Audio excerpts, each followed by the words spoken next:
Pernahkah kalian mendengar ungkapan seperti ini?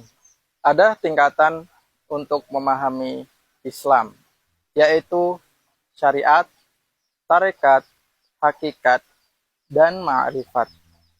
Pada umumnya orang-orang memahami bahwa yang paling tinggi adalah ma'rifat. Padahal ma'rifat harusnya dijadikan sebagai sebuah dasar.